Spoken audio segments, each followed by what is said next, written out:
Hi there everyone, your Power Al here with another vlog. So earlier today there was a Nintendo Direct, and I didn't do a live reaction or anything. I watched it, but it was around the time when I was getting ready for work, so I didn't really have the time to set up all of the stuff to record and whatnot. So I figured I may as well just give my thoughts on this Direct. So yeah, this is going to be my thoughts on the September 2025 Nintendo Direct if I were to title this when uploading to YouTube.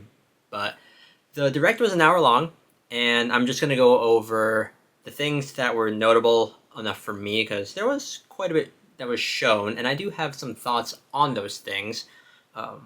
The first third of the Direct, so 20 minutes of it, was dedicated to talking about Mario's 40th anniversary, which wild to think about that Mario has been around for that long. But there's going to be some Mario exhibit at a Nintendo museum in Japan, which is pretty cool. And I would like to go see that, but I mean, realistically, I probably, if it's a limited time thing, I won't be able to, but that is still neat. The first major thing that actually had me thinking of something else was the announcement for the Super Mario Galaxy movie, which I guess is the next Mario movie that Illumination is doing, and if it's anything like the first one, it's probably going to be very enjoyable with a lot of Easter eggs to be on the lookout for. But when they first showed it, I was like, oh, Mario game for Switch 2, that'd be perfect.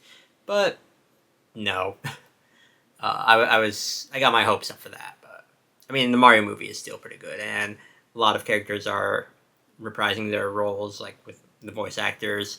So that'll be neat. On the line of Mario Galaxy related stuff, they're actually porting Mario Galaxy 1 and 2 together for both Switch 1 and 2. Pretty neat. I mean, Mario Galaxy 1 was already in the Mario 3D All-Stars game, which, I mean, they probably could have put in Mario Galaxy 2 in there, but this is a good way for people to experience those games, and I'm pretty excited. I actually have not beaten Galaxy 1 or Galaxy 2, but yeah, that'll be fun for people to experience. I have like a notepad document here just because it'd be hard for me to it'd be difficult for me to like keep track of everything that happened, but yeah. They're also adding new content to Rosalina's storybook from Galaxy 1, and I think it's going to be available in Galaxy 2 as well. And there's going to be new pages, which is neat, and there's actually going to be a physical version of that book. So I know Rosalina's storybook is an aspect of Mario Galaxy that a lot of people like, just because it goes into Rosalina's backstory. But yeah, there's going to be a new Mario Tennis game called Mario Tennis Fever. Has an adventure mode where everyone is like turned into babies, or Mario and Luigi are turned into babies at the very least. So that's neat. I haven't played a Mario Tennis game since. Did I play the one on the GameCube? I know I played the Nintendo 64 one a bajillion years ago, but I don't think I have played a Mario Tennis game since. It would be cool if there was a Mario Volleyball game. Just saying.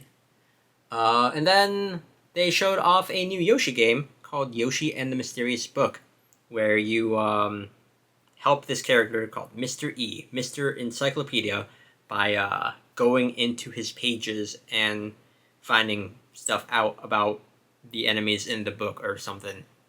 It looks neat, and that would be fun to play. They showed off stuff for the new Tomodachi Life game. I personally never got into the Tomodachi Life game. It was on the 3DS, right? I think so. But I never got into it, and I know it has a fairly sizable fan base, so I'm glad that people will be able to play more Tomodachi Life games.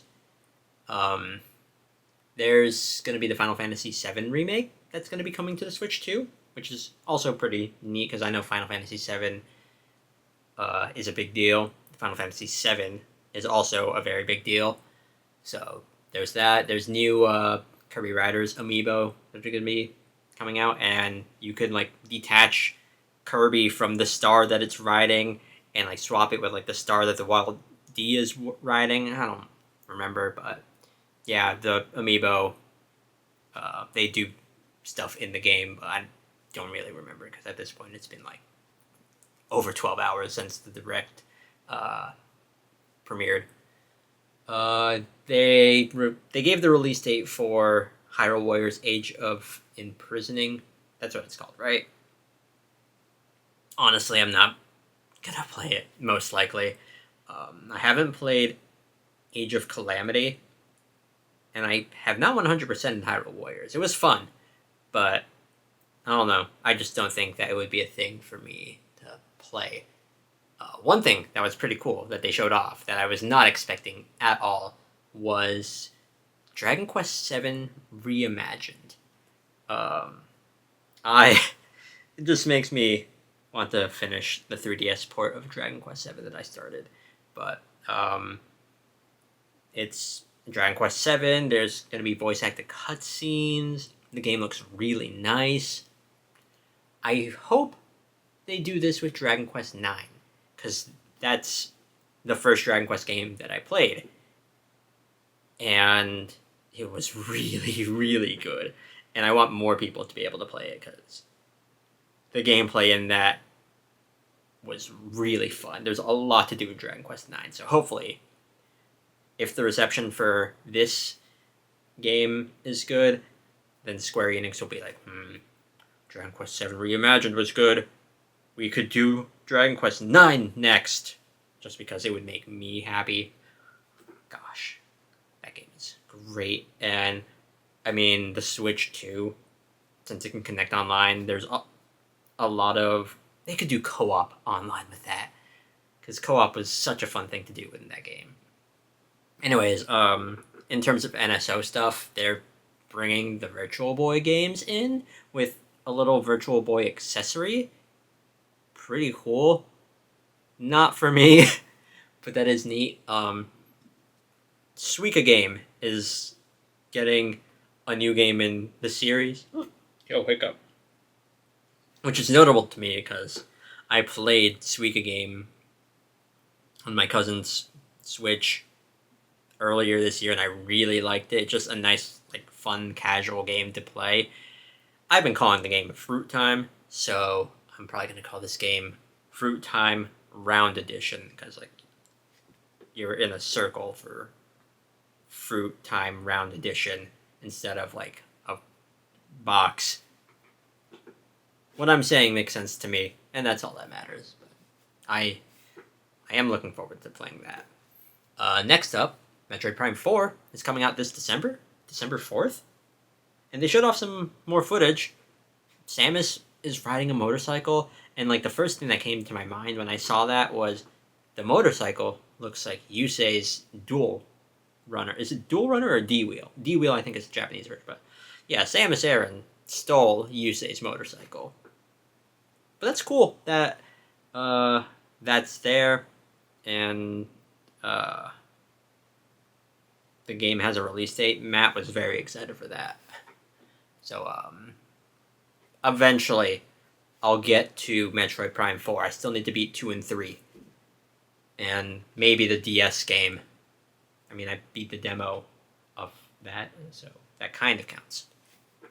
Then next up, they showed off some new content for Donkey Kong Bonanza, where you go to DK Island and you can see... I think they showed off like that Dixie Kong is there, and maybe Diddy Kong, maybe Cranky Kong, I don't remember exactly, but it is neat that you get to see what the direct says, like, a modern take on DK Island. So, yeah. Then, something that caught my attention immediately, there's a new Pokemon spin-off coming to this game called Pokopia, where you play as a Ditto that can transform into, like, a very Ditto-esque human, and it's essentially Animal Crossing. It's Pokemon with Animal Crossing, or just like life simulation mechanics where you're like you're growing stuff on land like grass and whatnot, building homes for various Pokemon, unlocking like moves that will affect the terrain, things like that. And it's very, very exciting for me. I would like to try this out at some point, and it just looks neat. Then they showed off some stuff for Pokemon ZA. There are gonna be more Mega Evolutions. They showed off 3 notable ones. The starters from X and Y, or at least their fully evolved forms, are getting Mega Evolutions. So Chestnut has a Mega Evolution, Delphox has a Mega Evolution, and Greninja has a Mega Evolution. And it's just funny to me because Greninja like got the whole like Ash Greninja treatment with the anime, and then like Sun and Moon, the games, like making it available, and then they just completely ignored that in later games, like in Scarlet and Violet. Battlebond Greninja will not transform into Ash Greninja, so they're kind of being like, this thing happened, but we want you to forget about it. Mega Greninja looks neat. I might use one on my team. I don't know. And the thing that caught my attention in a weird way was they announced DLC for Pokemon Legends ZA called Mega Dimension, I think. And they did that by showing off Hoopa revealing 2 Megastones. So I think Hoopa is going to be in the game, but the 2 Megastones are for Raichu, Cantonian Raichu. So there's going to be Mega Raichu X and Mega Raichu Y. It is very weird that they announced DLC before the game is even out. I think that's a bit of a weird move to make, personally. But, I mean, I'm still going to try out the DLC. Going to see what is going to be in it. Most likely new Mega Evolutions, some new story content, maybe new areas to explore. I don't know. I mean, since Hoopa is most likely going to be involved, Hoopa could like transport you elsewhere to DLC land. I don't know. But yeah. Kind of wish Alolan Raichu got a Mega Evolution now, because I really like Alolan Raichu's design. Mega Raichu X does look pretty cool, and Mega Raichu Y seems to have some Pikachu design elements in its design. So, very curious to see how their stats are affected and what abilities they'll have when you Mega Evolve Raichu into those forms. And then they showed off Resident Evil 9, and I've only played one Resident Evil game, which was the GameCube version of Resident Evil 1. I liked it. I've seen LPs of Resident Evil 5, and I have like a very slight passing interest in the series, but that's pretty cool. It's pretty neat. And the last thing they showed off, which I guess was a nice way to end the Direct, was they showed off footage for a new Fire Emblem game called Fire Emblem Fortune's Weave. I've played one Fire Emblem game, but I guess that is a big draw for some people. Fire Emblem is a pretty popular series, and I mean, ending the Direct with that is probably going to be notable to people, but yeah. It was instantly recognizable to me that it was Fire Emblem. So, I guess, like, they have their look, and they're sticking to it, but yeah. That's it for the Direct. I mean, there were some other things that were shown off, but those were the ones. Oh, Stardew Valley is coming to Switch 2 with some Switch 2 features like split screen co-op. I don't know. Rob might do a video on that at some point, but yeah.